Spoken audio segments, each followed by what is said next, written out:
When I returned from a soul-searching solo trip, I thought I was finally stepping into peace, a fresh start in a new community.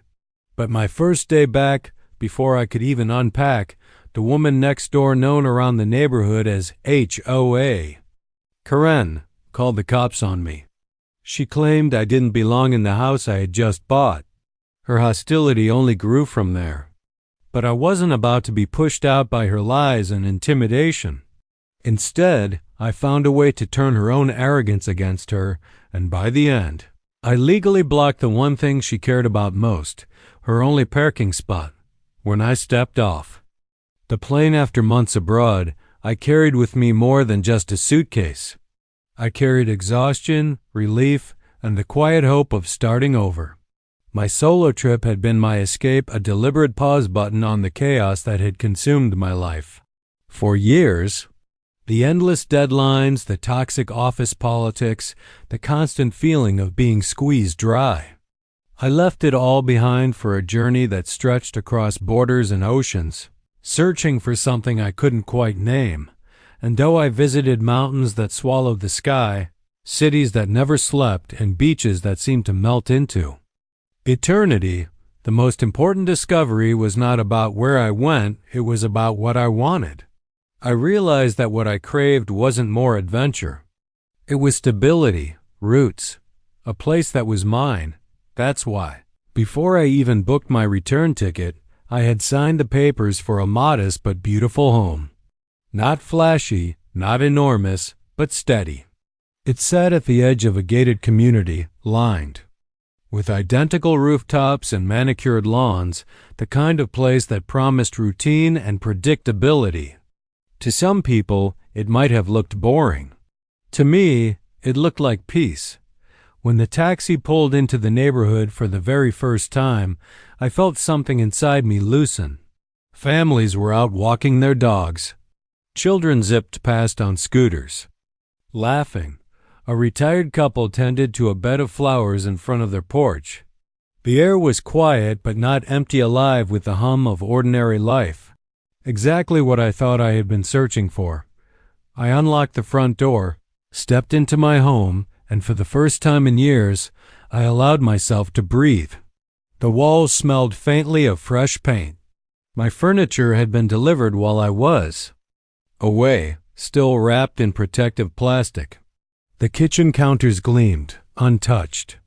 It wasn't just a house, it was a blank page. But behind that stillness, behind the picture-perfect streets, something else was lurking, because every community has its own balance of power. And in this one, there was one name everyone knew. At first, I didn't hear it spoken directly. It came in hints, sideways glances, whispers exchanged between neighbors as they waved politely at me but lingered on their words. Some welcomed me warmly, but even they carried a cautious undertone, as if weighing whether speaking too freely might cause trouble. The trouble had a name: Karen. She lived directly across the street, in a house that mirrored mine, though hers was sharpened by a sense of constant surveillance. The blinds were never fully open, never fully closed, just enough to suggest eyes were always watching. Her lawn was trimmed to perfection, the edges so straight they looked like they had been measured with a ruler. Not a single weed dared break through her flower beds. It was the kind of house that screamed control. Karen wasn't just a neighbor. She was a member of the HOA board, the kind who didn't just enforce rules but relished them. If a trash can was out 2 minutes past pickup time, she would file a complaint. If someone hung the wrong color of holiday lights, she would demand their removal. And if anyone dared to question her, she wielded the bylaws like a weapon. I didn't know any of this my first night. To me, she was just another face in the neighborhood, one I hadn't even seen yet. Instead, I spent the evening unpacking, arranging furniture, and imagining how I would settle into this new chapter of my life. I looked out the window at the cul-de-sac glowing under streetlights, and for the first time in years, I felt something close to comfort, but comfort can be fragile. And peace, I was about to learn, can shatter overnight, because while I was unpacking, While I was building the first layer of my new life, Karen was already moving against me. She hadn't introduced herself. She hadn't knocked on my door. Instead, she picked up her phone, dialed 3 digits, and reported me as an intruder in my own home. The next morning, I woke to the sound of sirens. And before I go further, have you ever dealt with a neighbor or HOA that seemed determined to ruin your peace? If you have, share your story in the comments. I'd love to see how your experiences compare to mine, and who knows, you might even top this one. And if you're finding yourself hooked already, make sure to subscribe, because this story is only just beginning. The sirens outside my home that morning weren't a dream. When I stepped out, still jet-lagged and groggy, 2 squad cars were parked along the curb, their red and blue lights flashing across my front yard. My stomach dropped. Karen was standing there with her arms folded, smirking like she had just caught a criminal in the act. The officers did their jobs professionally. They asked who I was, why I was there. I showed them my deed, my ID, my closing papers, all proof that this was my home. They exchanged a look, nodded, and apologized for the inconvenience before leaving. For them, it was just another call closed. For me, it was a warning shot. And for Karen, it was just the opening move in a game she thought she could control. Next day, I found my first official violation notice taped to my door. The ink was fresh, the language sharp. According to the HOA, I was guilty of 3 offenses: illegal parking, failure to maintain landscaping, and storing unsightly items. Illegal parking? I had parked in my own driveway. Landscaping? I hadn't even had time to mow the lawn. Unsightly items? My moving boxes were inside the garage with the door shut. It was nonsense, but it had Karen's fingerprints all over it. At first, I laughed it off. Surely this was just bluster, a way to intimidate me. But over the next few weeks, the harassment became relentless. Every time I stepped outside, Karen was there. Sometimes openly, standing on her porch with her phone in hand, snapping photos of me carrying groceries or working in the yard. Other times, I'd catch the blinds shifting ever so slightly, a silhouette moving behind them. And with every sighting came another letter. Another fine. Another accusation. One claimed that the color of my front door was not in harmony with community standards. The irony? It was the same beige it had been when I bought the house. Another accused me of conducting unauthorized construction when contractors installed ceiling fans inside my home. She even filed a noise complaint when I accidentally dropped a box late at night. It wasn't just annoying, it was exhausting. Every letter came with the weight of a fine, sometimes small, sometimes hundreds of dollars. And while I could contest them, the process was deliberately tedious. The HOA expected you to attend hearings, file appeals, and jump through hoops that always seemed designed to break your will. But I wasn't about to be broken. So I began documenting everything. Every letter, every notice. Every time I saw Karen lurking with her phone. I built a file thicker than a college textbook, evidence of her obsession. I wasn't alone either. Slowly, cautiously, other neighbors began to approach me. At first, it was just whispers, small comments slipped into conversation.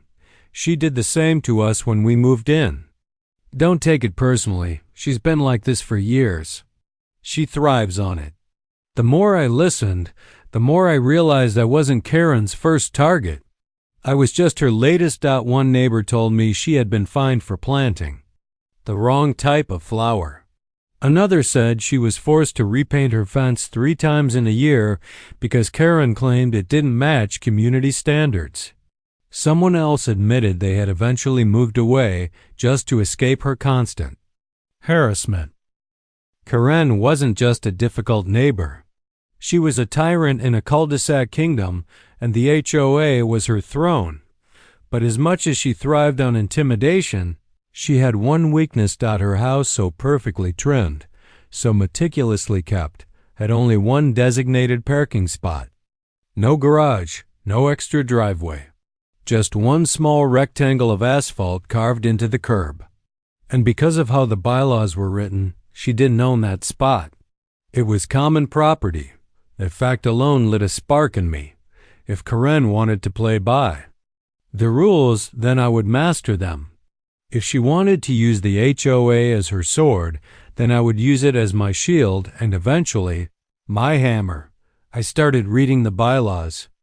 At first, they looked like endless pages of dry legal jargon.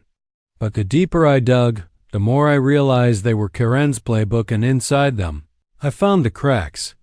Buried in the fine print was a clause that allowed homeowners to petition for changes to the use of common property as long as a majority of signatures supported the proposal.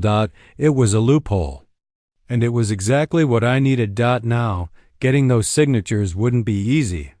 Karen had ruled this neighborhood through fear for years. People had grown used to keeping their heads down, avoiding her wrath. But I had an advantage. I was new. I hadn't been worn down by her yet. So I went door to door, slowly building trust. I listened to their stories, shared my own, and reminded them that together, we didn't have to accept Karen's reign. Some were hesitant at first, but others were eager, almost relieved to finally push back. One by one, the signatures came.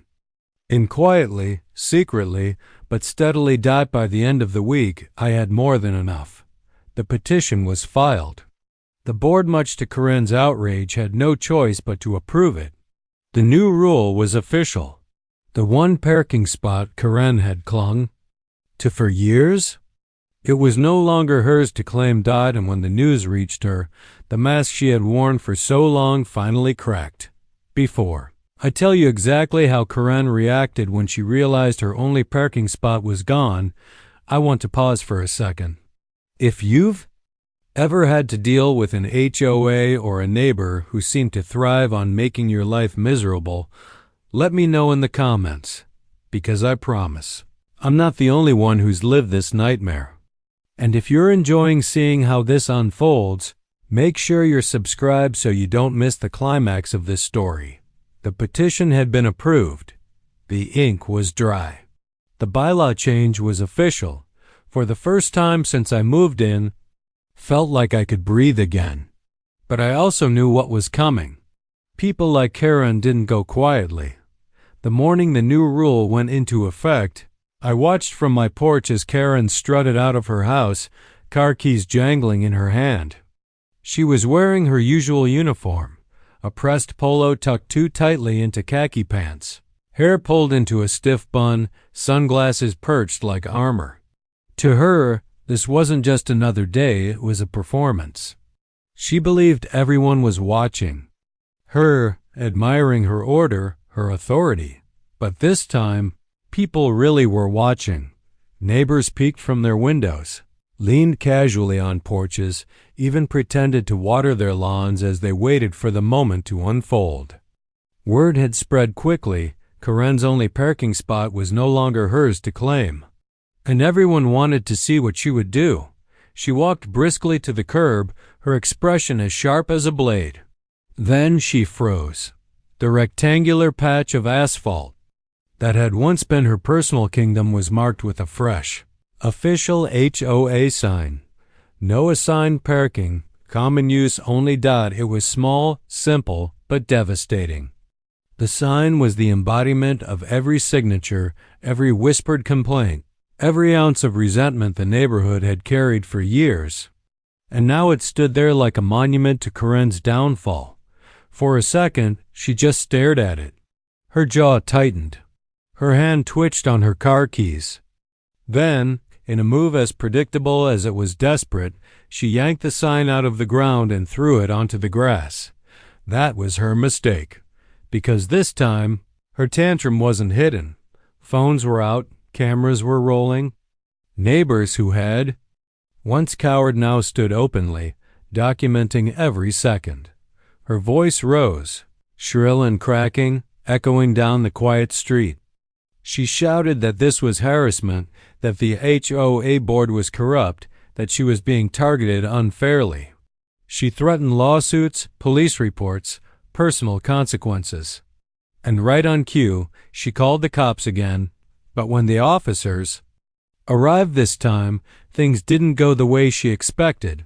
She marched toward them, finger jabbing the air, voice pitching higher with every word.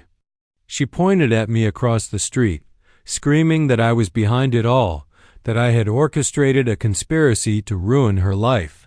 The officers listened patiently, but then turned to the HOA president, who calmly handed over the paperwork. The bylaw change was legitimate. The petition had been properly filed, signatures verified, approval granted. Karen had no special claim to the spot anymore, and as they explained this to her, her fury collapsed into disbelief. Her face flushed. Deep red, her hands trembled, and for once, words failed her. She tried to argue, but the officers shut it down. This wasn't a criminal matter.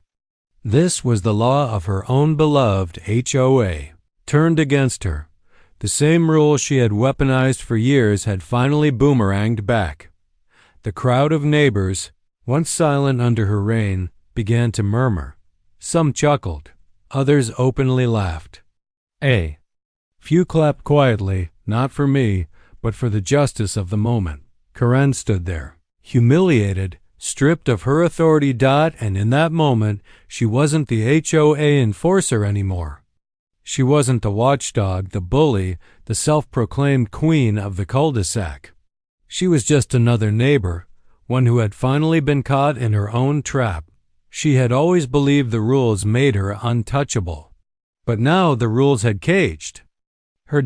As she retreated to her car, defeated, I realized something important. Revenge didn't always have to be loud. Sometimes the sweetest victories are written in ink, buried in fine print, and displayed on a single metal sign. Karen had called the cops on me the day I moved in. But today, she was the one being put in her place legally, publicly, and permanently. The days after Karen's public breakdown felt different. The street was quieter, lighter. The tension that had once hung over the neighborhood like a storm cloud finally began to lift. For the first time since I moved in, I could walk outside without feeling her eyes burning into me from behind her blinds. The parking spot that had once been her throne was suddenly ordinary again. Neighbors began using it freely. Sometimes teenagers parked their bikes there. Sometimes visiting relatives left their cars overnight. Every time someone pulled into that space, I noticed the flick of Karen's curtains. I imagined her standing there, seething, powerless to stop it. And while some people might call that petty, to me, it was just as it wasn't just about a parking space. It was about the principle. For years, she had ruled by fear, manipulating rules, calling the police, bullying families into silence. She had treated the HOA bylaws like weapons, swinging them at anyone who dared to cross her. But in the end, the very system she clung to was the one that broke her. Word spread quickly through the community. Families who had once avoided me now stopped to chat during walks. People smiled more. The kids who used to be told not to play in front yards now left chalk drawings on the sidewalk, laughter echoing down the block. Even the board members who once seemed stiff and unapproachable relaxed, relieved that Karen's grip had been broken. And Karen? She retreated. Her meltdowns grew fewer but more desperate. She wrote angry letters to the HOA, but they were ignored. She filed complaints, but they went nowhere. Her credibility was gone. When she tried to rally support, neighbors who once nodded politely now turned away. She had burned her bridges, and no one was rebuilding them for her. Eventually, her car stopped appearing in the driveway. Rumors spread. Some said she was staying with relatives. Others claimed she was considering selling. I didn't pry. For the first time, her life was her problem. not mine. As for me, I finally unpacked fully.